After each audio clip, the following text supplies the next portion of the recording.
সেই মোবাইল বন্ধুরা, মহান রব্বুল আলামিনের দরবারে আমরা শুকরিয়া আদায় করি যে মহান রব্বুল আলামিন আজকে শত ব্যস্ততার মাঝেও আমাদের জীবনের এক গুরুত্বপূর্ণ সময়কে আল্লাহ তাআলা এই জমিনে তার দ্বীনকে প্রতিষ্ঠার উদ্দেশ্যে আজকে এই জেলা সম্মেলনে উপস্থিত হওয়ার তৌফিক দান করেছেন।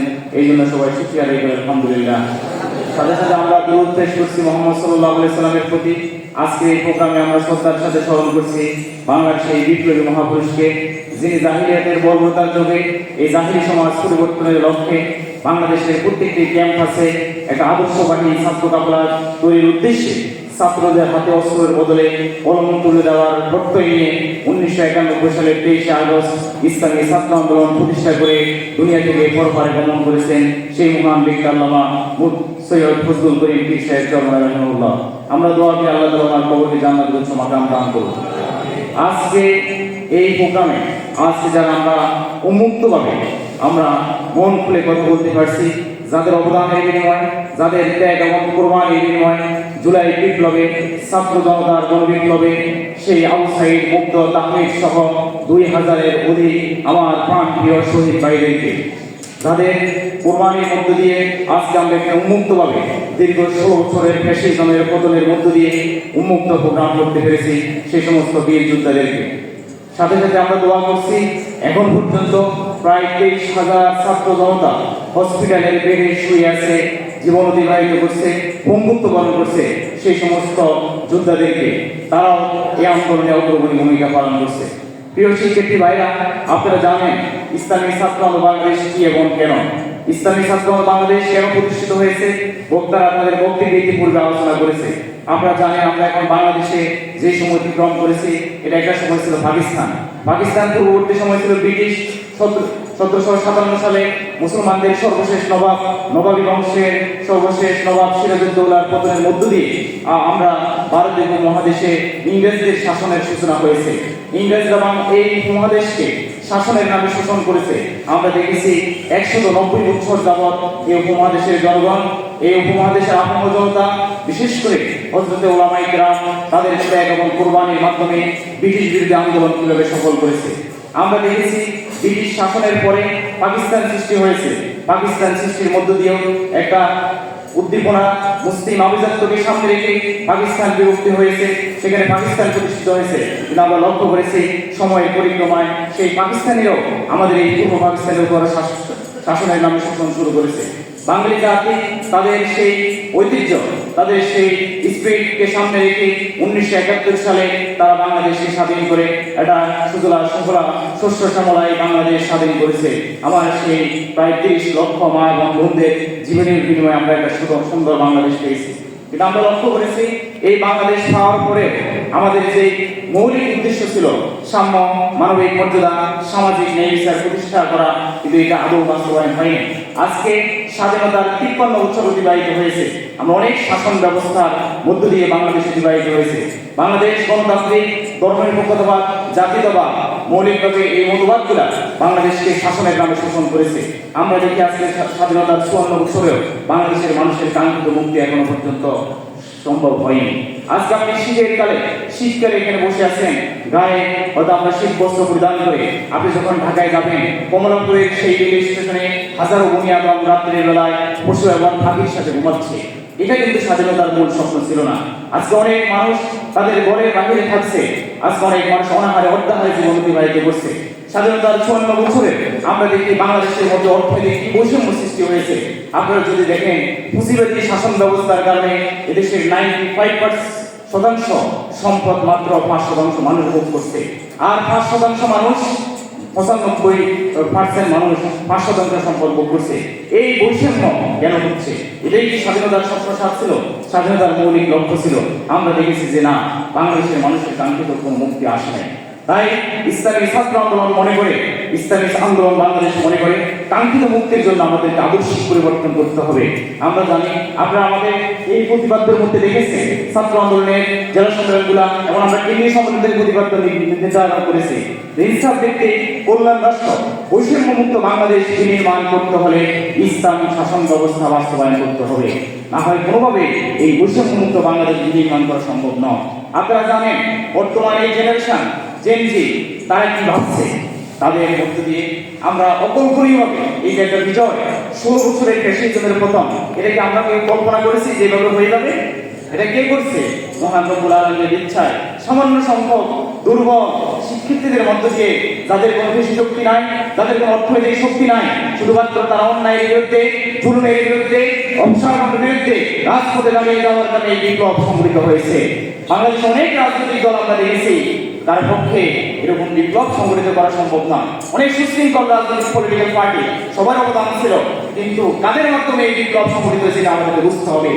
যদি তারা সিদ্ধান্ত নেওয়ার মতো নিয়েছে, বিপ্লব করার জন্য সিদ্ধান্ত নেওয়ার মতো কোনো বেশি শক্তির দাবিদারি না করে তারা দৃঢ়ভাবে রাস্তায় দাঁড়িয়ে গেছে, এক দফা এক দাবি শেখ হাসিনা কবে যাবে, এই স্লোগানের মধ্য দিয়ে বাংলাদেশে শৈলের শাসকের পতন হয়েছে। এটা অত্যন্ত আমাদের জন্য সৌভাগ্যের বিষয়। কিন্তু ভাইরা, আপনারা জানেন আমাদের চূড়ান্ত লক্ষ্যকে এখনো বাস্তবায়ন হয়েছে?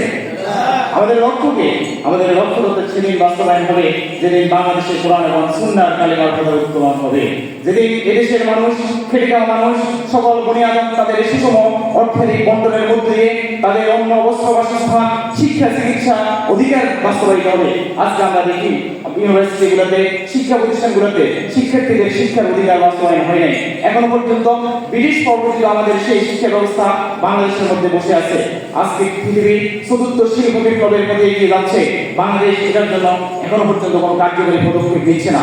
আমরা আজকে এই জেলা সংগ্রাম থেকে ছাত্র জনতার সরকারকে, আপনি ছাত্র জনতার ত্যাগ এবং কোরবানির মধ্যে দিয়ে আপনি ক্ষমতায় এসেছেন, আমরা আহ্বান জানাবো, আমরা অনুরোধ করব, বাংলাদেশ জাতির বোধ বিশ্বাস এবং শিল্প বিপ্লবকে সামনে রেখে, বর্তমানে গ্লোবালাইজেশনকে সামনে রেখে শিক্ষানীতি প্রণয়ন করতে হবে, শিক্ষানীতি বাস্তবায়ন করতে হবে। আমরা চাই না গ্রাজুয়েশন শেষ করার পরেও প্রায় 35% শিক্ষার্থী এখন পর্যন্ত বেকার থাকে, এরকম বৈষম্য আমরা চাই না। আমরা চাই এমন একটা শিক্ষা ব্যবস্থা বাস্তবায়ন হোক, যে শিক্ষা ব্যবস্থার মধ্যে তাদের মধ্যে ধর্ম থাকবে, সংস্কৃতি থাকবে, সভ্যতা, সংস্কৃতি, বিশ্বমানের বিজ্ঞান ভিত্তিক শিক্ষা ব্যবস্থা থাকবে, ইসলাম বিরোধী বাঙালি জাতির ভবিষ্যতের আলোকে শিক্ষানীতি বাস্তবায়ন হবে। প্রিয় শিক্ষার্থী ভাইরা, আপনারা জানেন, রিসেন্ট আপনারা দেখেছেন গত পরশু বাংলাদেশ সেক্রেটারিয়েট সচিবালয়ের মধ্যে, সেখানের মধ্যে আগুন ধরেছে। স্বাধীনতার এই 53 বছরে এরকম অপ্রীতিকর ঘটনা ঘটছে কিনা এটা আমাদের জানা নাই। আজকে কেন এগুলো হচ্ছে? আমরা মনে করি যারা ফ্যাসিবাদকে টিকিয়ে রাখার জন্য বিভিন্নভাবে 16 বছর কাজ করছে, তারা হচ্ছে সেই সচিবালয়ের আমলারা। তাদের সেই প্রচেষ্টার কারণে এই সরকার এই ফ্যাসিজম পেয়েছিল। তাদেরকে যদি অপসারণ করা না হয়, শুধু আগুন কেন, আসমান থেকে বজ্রপাত হতে বাধ্য হবে। আমরা আজকে বলতেছি, এই জেলা সম্মেলন থেকে তাদেরকে অপসারণ করতে হবে, তাদেরকে সংস্কার করতে হবে। তাদেরকে সংস্কার করা না গেলে আবারও বাংলাদেশে অপ্রীতিকর ঘটনা ঘটতে পারে। এই সমস্ত বিপর্যয় সৃষ্টি হয় একমাত্র মানুষের হাতের কারণে। তাদের এত পাপ বাড়ি হয়ে গেছে, আসমান জমি বাড়ি হয়ে গেছে, তাদের পাপের কারণে বাংলাদেশের মানুষ এখন নিঃশ্বাস পাওয়াতে পারতেছে না। এজন্য আমরা বলবো, তাদেরকে অপসারণ করতে হবে। প্রত্যেকটা সেক্টর থেকে ফ্যাসিবাদের দোষরদেরকে অপসারণ করে এখানে কল্যাণকামী রাষ্ট্র প্রতিষ্ঠার জন্য, ইনসাফ ভিত্তিক রাষ্ট্র প্রতিষ্ঠার জন্য দেশপ্রেমিক নাগরিকদেরকে, দেশপ্রেমিক ছাত্র জনতাদেরকে এখানে ইনক্লুড করতে হবে। প্রিয় শিক্ষার্থী ভাইরা, আমরা বলে আসছি যে বর্তমান এই শাসন ব্যবস্থা, এই নেতা নীতির পরিবর্তনের মধ্যে দিয়ে কাঙ্ক্ষিত কোনো মুক্তি আসতে পারে না। আপনারা দেখেছেন বর্তমান বিশ্বে যারা সভ্যতার দাবিদার, যারা পৃথিবীর রোল মডেল হিসেবে যাদেরকে মনে করা হয়, পশ্চিমা বিশ্ব ওয়েস্টার্ন কালচারকে আমাদের দেশের শিক্ষার্থীরা যেভাবে গ্রহণ করার জন্য উদ্যোগী হয়ে আছে, কিন্তু তাদের থেকে শিখার মতো কিছু নাই। আমরা দেখেছি পশ্চিমা বিশ্ব প্রতিনিয়ত সংঘর্ষ, প্রতিনিয়ত অপ্রীতিকর ঘটনা ঘটেই যাচ্ছে। আপনারা জানেন আমেরিকাতে প্রতি 68 সেকেন্ডে একজন ধর্ষণের শিকার হয়। আমরা জানি প্রতি 42 সেকেন্ডে আমেরিকাতে বিবাহ বিচ্ছেদের ঘটনা সংঘটিত হয়, যা প্রতিদিন প্রায় 2000 এর অধিক বিবাহ বিচ্ছেদ হচ্ছে, 1200 অধিক ধর্ষণের শিকার হচ্ছে। তাদের কাছ থেকে শিকার কোনো কিছু নাই, তারা আজকে ব্যর্থ প্রমাণিত হয়েছে। আজকে আমাদেরকে এমন একটা শাসন ব্যবস্থা প্রতিষ্ঠা করতে হবে। আজকের এই জেনারেশন নতুন কিছু চাচ্ছে। এই জেনারেশন 54 বছরের ব্যর্থ, 54 বছরে যারা ব্যর্থতার গ্লানি নিয়ে এই বাংলাদেশকে শাসনের নামে শোষণ করছে, দুর্নীতিতে চ্যাম্পিয়ন করছে, এই বাঙালি জাতিকে অক্টোপাসের মতো তারা শোষণ করছে, তাদের পরিবর্তন চায়। এই জেনারেশন চায় নতুন এক শাসন ব্যবস্থা। আর সেই শাসন ব্যবস্থা কি হবে এটা আমাদের ভাবতে হবে, শিক্ষার্থীদেরকে ভাবতে হবে। যদি আমরা সিদ্ধান্ত না নিতে পারি, আমাদের জাতি এই 2000-এর অধিক শিক্ষার্থীর জীবনের বিনিময় রক্ত সেটা ব্যর্থ প্রমাণিত হবে। এই ত্যাগ এবং কুরবানি কোনো ফলাফল আসবে না। এই জন্য সেই শাসন ব্যবস্থা হচ্ছে ইসলামী শাসন ব্যবস্থা। আপনারা দেখেছেন বর্তমানে এই সময়ে গোটা পৃথিবীতে ইসলামের জাগরণ শুরু হয়ে গিয়েছে। Samuel Huntington the clash of সিভিলাইজেশনের মধ্যে বলেছে যে পৃথিবীতে একটা সভ্যতার সংঘাতের কারণে আরেকটা সভ্যতার পতন হয়। এভাবে মেসোপটেমিয়া সভ্যতা থেকে গ্রিক সভ্যতা, একটা সভ্যতার পতনের মধ্যে আরেকটা সভ্যতা আসে। কিন্তু ইসলাম এমন একটি সভ্যতা, এই সভ্যতা পৃথিবী থেকে হারিয়ে গেল আবারও কাম ব্যাক করবে, তবে ডিফেন্স করবে সেই সভ্যতার ধারক এবং ধারকদের প্রতি, সেই সভ্যতার ইয়াং জেনারেশনদের প্রতি। তারা কিভাবে এই বাংলাদেশকে এই স্বাধীন সার্বভৌম রাষ্ট্রের পরিচালনা করবে সেই নীতি এবং আদর্শ সেই সভ্যতা বিনির্মাণে তাদের অক্লান্ত পরিশ্রমের উপর। এজন্য ইসলামী সভ্যতাকে বিনির্মাণের জন্য, ইসলামী রাষ্ট্র প্রতিষ্ঠার জন্য আমরা কি সবাই রাজি আছি? তাহলে আমরা আজকে এখান থেকে সিদ্ধান্ত নিতে হবে, ভোলা জেলা দক্ষিণে প্রত্যেকটা ক্যাম্পাস, প্রত্যেকটা কলেজ, স্কুল, কলেজ, মাদ্রাসা শিক্ষার্থীদের আওয়াজ তুলতে হবে যে আমাদের চূড়ান্ত বিপ্লব এখনো হয় নাই। এখন পর্যন্ত সাংস্কৃতিক ক্ষেত্রে দাঁড়িয়ে, ব্যক্তিগত জীবনে জাহিলিয়াত, সামাজিক জীবনে জাহিলিয়াত অক্টোপাসের মতো বসে আছে। এই জাহিলিয়াতকে পরিবর্তন করতে হলে আমাদের এই নীতির পরিবর্তন করতে হবে। যে কথা আমাদের শাইখ ফজলুল করিম রহমতুল্লাহ আলাইহি জীবনের গুরুত্বপূর্ণ সময়ের শুরু থেকে শেষ পর্যন্ত বলে গেছেন, শুধু নেতা পরিবর্তনের মধ্যে দিয়ে আমাদের কাঙ্ক্ষিত কোনো মুক্তির পরিবর্তন হবে না। এই কাঙ্ক্ষিত মুক্তির জন্য আমাদেরকে নীতির পরিবর্তনের সিদ্ধান্ত নিতে হবে। আর সেই নীতি এবং আদর্শ হবে কোরআন এবং সুন্নাহর নীতি। যে নীতি আদর্শের মধ্য দিয়ে 1350 বছর পর্যন্ত পৃথিবীতে ইসলাম গৌরবের সাথে পৃথিবী সভ্যতা পরিচালনা করেছে। 104 জন খলিফা পৃথিবীতে সভ্যতা সংস্কৃতি শিখিয়েছে। জ্ঞান ও বিজ্ঞানগুলোর ক্ষেত্রে আব্বাসীয় খেলাফতের সময় সর্বোচ্চ শিখর ছিল। সেই সভ্যতাকে পূর্ণ বিনির্মাণ করতে হবে। আজকে দেশে দেশে ইসলামী বিপ্লবের জন্য প্রসব বেদনা শুরু হয়েছে। আপনারা দেখেছেন আফগানে অতি অল্প সময়ে পৃথিবীর কোন দেশে অল্প এই সংক্ষিপ্ত সময়ে অর্থনৈতিক জিডিপি প্রবৃদ্ধি এত অল্প সময় হয় নাই যেটা আফগানে হয়েছে। সেটা কেন হয়েছে?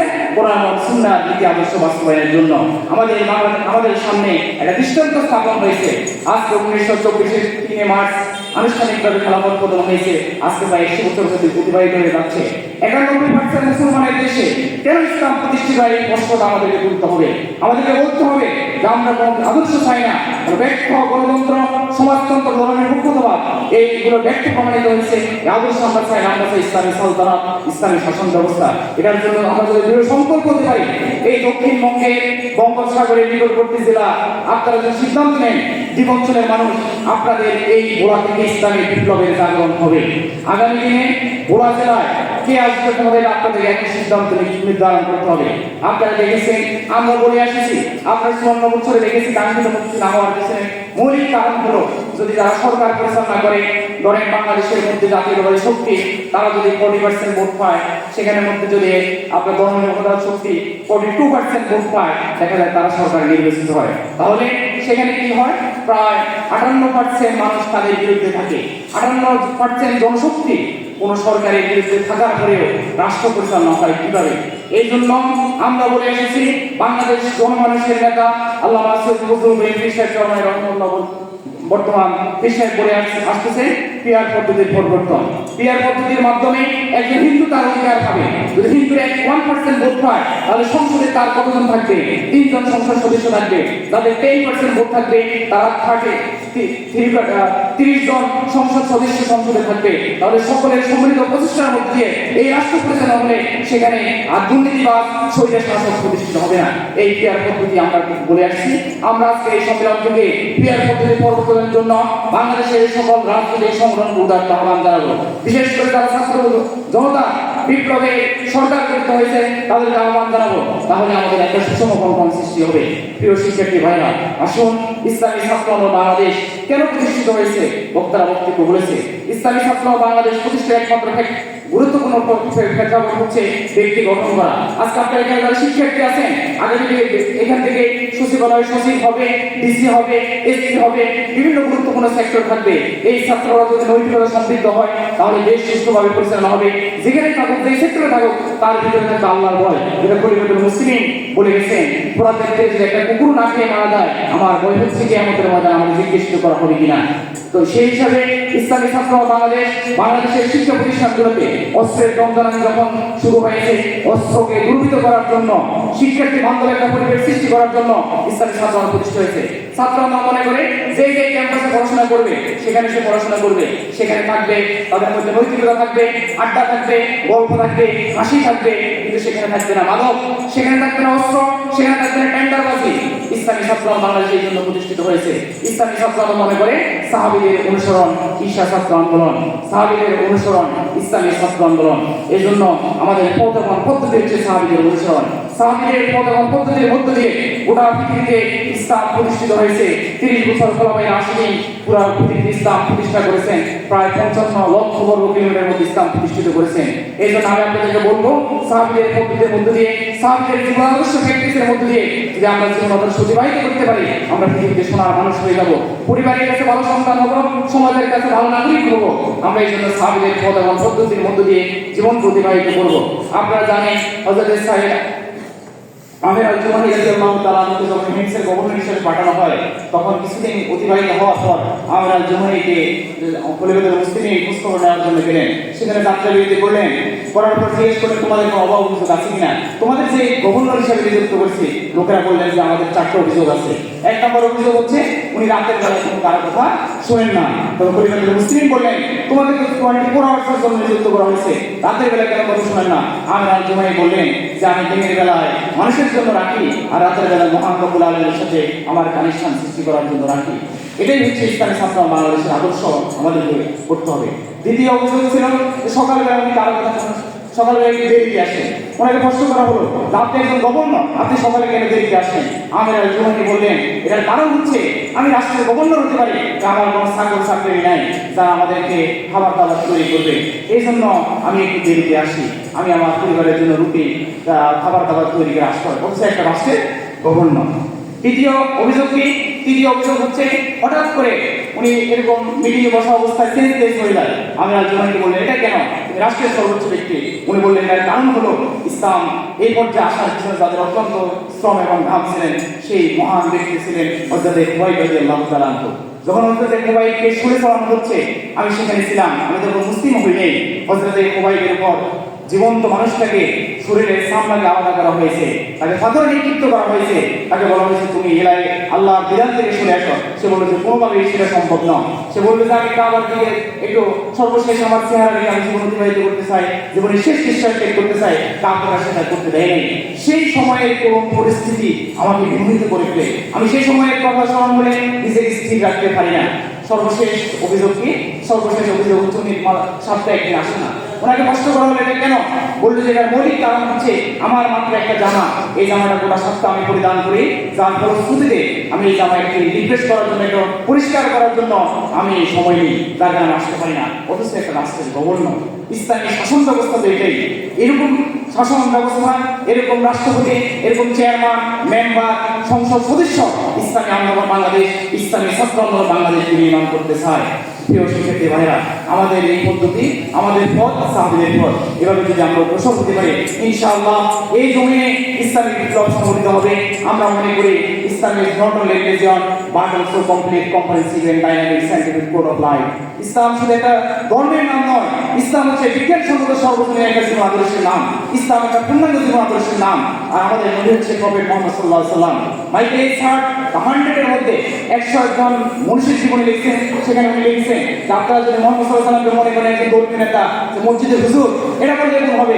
প্রফেট মুহাম্মদ সাল্লাল্লাহু আলাইহি ওয়াসাল্লাম is not only religious leader but also economist, philosopher, scientific and great politician. রাসূলুল্লাহ সাল্লাল্লাহু আলাইহি ওয়াসাল্লাম হচ্ছে একজন সর্বশ্রেষ্ঠ বিজ্ঞানী, সর্বশ্রেষ্ঠ পলিটিশিয়ান, সর্বশ্রেষ্ঠ রাষ্ট্রচিন্তক।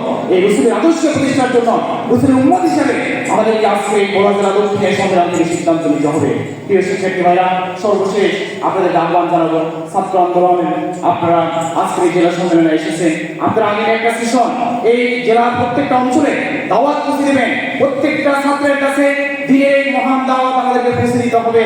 ওমান আহসানু কাওলাম মিম্মান দাআ ইলাল্লাহ ওয়া আমিলা সালিহান ওয়া ক্বালা ইন্নানি মিনাল মুসলিমিন। তার কথার সাকার বলতাম যে মানুষকে আল্লাহর দিকে আহ্বান করে। এই জন্য আমাদেরকে প্রত্যেকটা ক্যাম্পাসে ইসলামের বিপ্লবের জাগরণ করে করতে হবে। প্রিয় শিক্ষার্থী ভাইরা, সর্বশেষ একটা আহ্বান জানিয়ে আমি আমার আলোচনা শেষ করছি। আপনারা জানেন